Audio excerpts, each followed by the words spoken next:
దివ్యాంగులను కించపరచడం సరికాదని రాష్ట్ర దివ్యాంగుల సంఘం అధ్యక్షురాలు డాక్టర్ అమిరెడ్డి రజనీ అన్నారు. ఇలాంటి కేసులు వస్తే తక్షణమే చర్యలు తీసుకోవాలన్నారు. కొడాలి నాని అనుచరుడు నానాజీపై రాష్ట్ర కళింగ కార్పొరేషన్ డైరెక్టర్ నాగరాజు గుడివాడ పిఎస్లో ఫిర్యాదు చేశారు.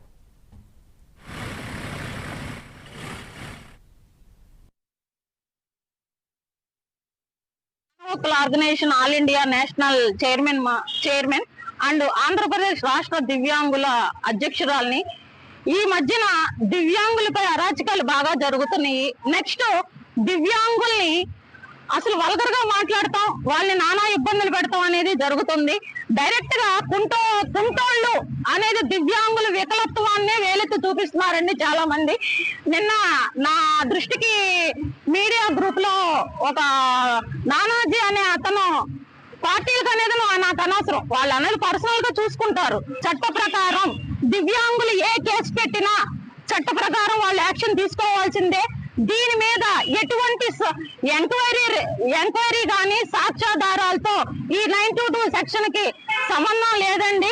వీళ్ళు ఇమీడియట్ గా అతనిపై కఠినమైన చర్యలు తీసుకుని ఇంకొకళ్ళు మమ్మల్ని కించపరిచే విధంగా మాట్లాడకుండా ఇది ఒక గుణపాఠం నానాజీ గారికి కావాలి. లీగల్ గా చట్ట ప్రకారంగా ఇంకా ముందుకెళ్తాను. నెక్స్ట్ ఈ నాగరాజు గారికి మా మానవ హక్కుల ఆర్గనైజేషన్ తరపు నుంచి రాష్ట్ర దివ్యాంగుల అధ్యక్షురాలుగా నేను ఎప్పుడు సపోర్ట్ గా, నెక్స్ట్ ఏ దివ్యాంగులకైనా నేను సపోర్ట్ గా ఉంటానని మాటిస్తున్నాను.